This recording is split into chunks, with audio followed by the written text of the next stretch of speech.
Hey, and welcome to this Thirsty Thursday edition of Liquid Lunch on Newsmax TV. I'm John Tabacco, coming to you today as we do every single day live from noon to 2 Eastern from the Question Tequila Studios. We are in the downtown Manhattan Liquid Lunch Outpost right here on Broadway.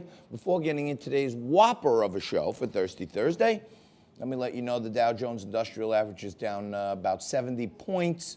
Cisco had some unfortunate results that are weighing on the Dow, although Walmart did come out with some earnings reports that beat street estimates, which is offsetting that a little bit. I think a lot of what's happening on the geopolitical front with the China trade talks will really be what's guiding the markets. Bitcoin down over 100 today in the 8,500 range, and as I've been mentioning to you, above 8,000 there's some stability. Below that, who knows what could happen. And who knows what can happen when I bring in this guy, my co-host, managing editor, Frank Morano, joins me as usual. Good morning, Frank. Well, good afternoon, Frank. Good evening, Frank. Hello, John. It is good to be here. We are monitoring a number of big stories in the news, including the fact that the jury now has the case in the Roger Stone trial. So they could be coming back with a verdict today, tomorrow. Who knows how long they'll be deliberating for. The one thing I've learned is that juries are unpredictable. That is for sure. And everything is unpredictable these days with the impeachment. And, you know, Roger Stone is like the perfect example of unpredictability because there were no criminal referrals out of the Mueller report for anyone involved in the supposed Russia collusion. But apparently Roger Stone got caught in the wash here, and he's the only guy going to trial that's still being charged for apparently where there was no crime committed. So well, it's going to be interesting to see how it works out, that's for sure. I'm excited. Coming up in just a few minutes, Robert Ardini will be here. He's one of the candidates that's filed in the New Hampshire Republican primary to run for president. So unlike some of the other presidential candidates that we featured, this one is actually on the ballot somewhere. Tomorrow is the deadline for filing in New Hampshire. It's looking more and more like Mike Bloomberg will not be on the ballot in New Hampshire, but the Deval Patrick will be. Now, I know you had left the door open to possibly pursuing the Democratic nomination for president yourself. That's right. Any update on that? I'm still considering entering. I have until deadline till tomorrow at midnight to pay the filing fee and become a candidate for the Democratic primary in New Hampshire. I'm still contemplating that, but the entrance of Deval Patrick really cools my interest in it because this is probably precisely why Barack Obama has not come out and supported Joe Biden to any extent. Precisely why Barack Obama found it his business to endorse the president of Canada, but still hasn't gone out and endorsed his vice president. I think that's because he's been waiting for Deval Patrick's moment. And after the terrible showing yesterday at the impeachment hearings, where the two star witnesses basically said, yeah, this happens, it happens sometime. It was irregular, but I heard about it from 6 other different people. But it does happen. There is conditionality to all funding, especially aid. And from September 1st, when they talked to President Zelensky, we released the aid on September 11th, so 10 days is what I guess they're trying to impeach the president on, which is kind of a joke. Well, I'll tell you this, John. I cannot stick around for the rest of today's show. Come on, you know, so I know why you're cutting out. I know exactly, folks. I can't wait to hear that. Why he's cutting out.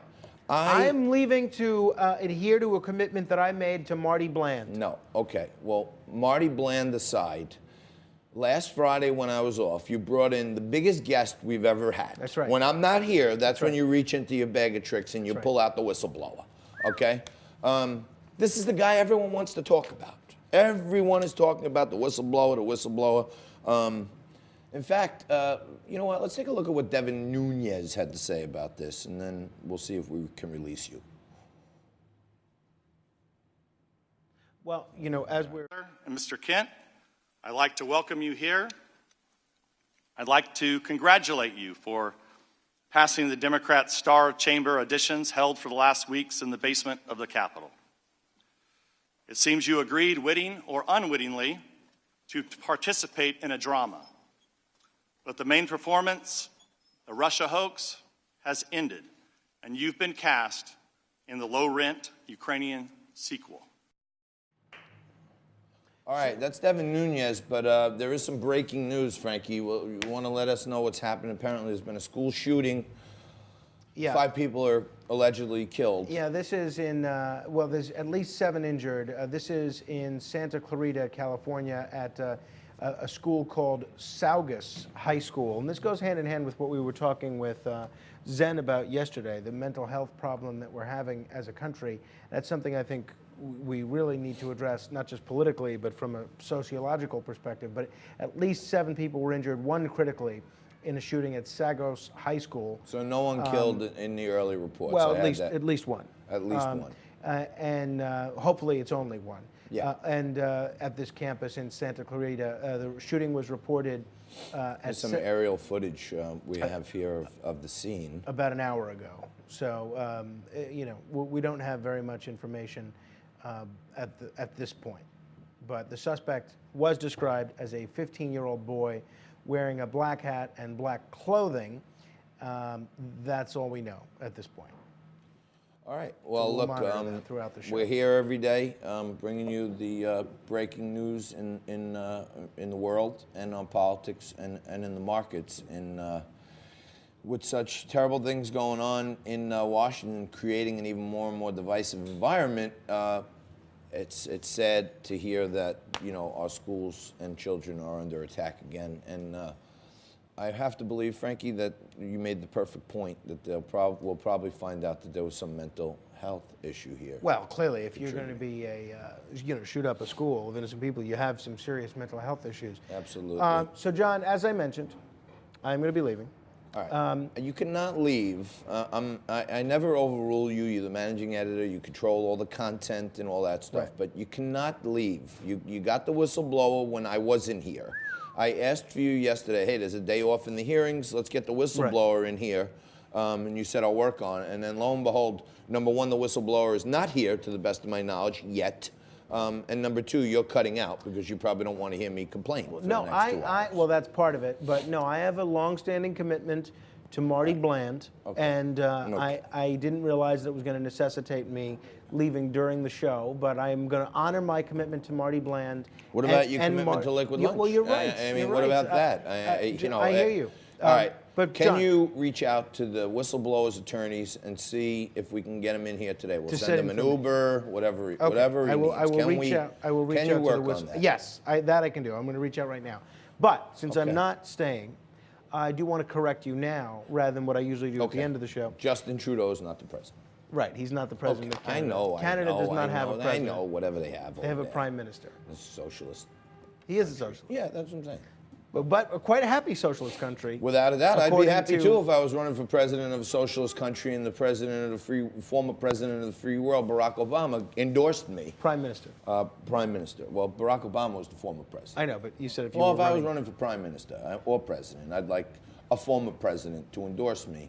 And it's still, I think this whole Deval Patrick thing has been a long-standing.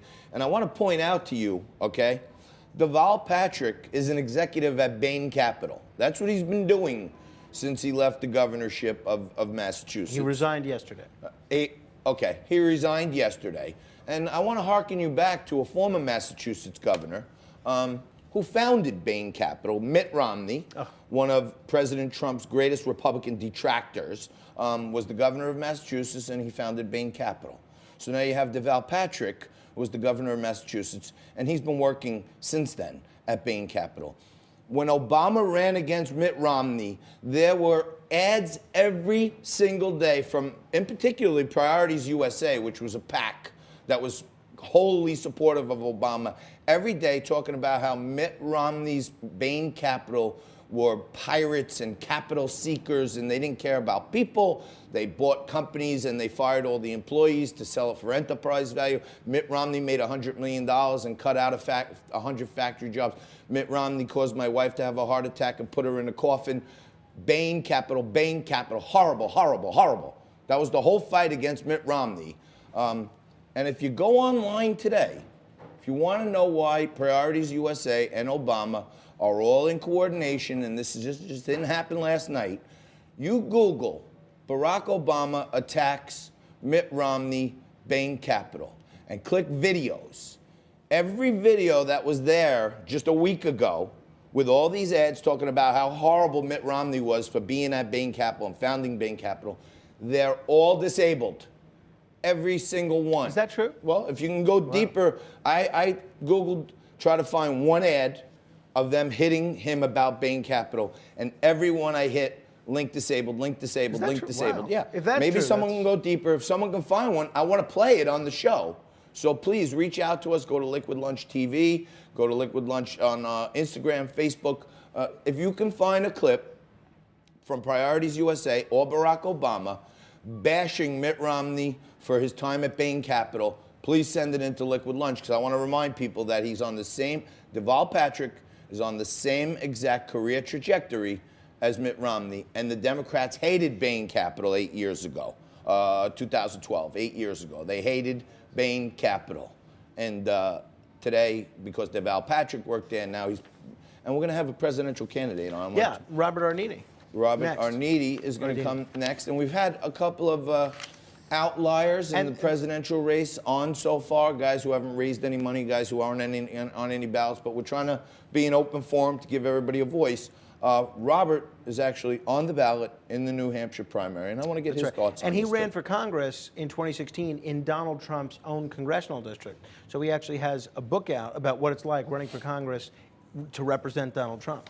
That is, that's pretty nice. What, do you know what the book is? Does he have a copy? I know we like when we get a free copy of the book. He has one for us? Well, he brought us a copy to take an image of. I'm going to see if we can purloin it and keep it. You get him to autograph it? That's what I'm hoping. All right. Okay, so I'm going to release you, and I'm going to ask you to exit stage. I don't need I'm going this. to ask you to exit stage left, and while you're commuting to your longstanding commitment, I would appreciate you would keep your commitment to our show as managing editor and track down the whistleblower, and hopefully before the end of these 2 hours, right here beside me, where Frank usually sits, we will have the whistleblower himself right here in studio. And if you want to see all the stuff going on behind the scenes and Frankie working the phones to get the whistleblower on, you got to tune in every Saturday, because if you miss Liquid Lunch during the week, on Saturday at 5 p.m., you could sit down, mix yourself up a cold one, just like I'll be doing, and you can tune into Newsmax for the best shots of Liquid Lunch, which is the best interviews of the week and all the stuff that goes on behind the scenes in making this show, so that we can make it pleasant and enjoyable for you. You're watching Liquid Lunch. Quick break, coming back right after this with Robert Arnini, presidential candidate and on the ballot in New Hampshire.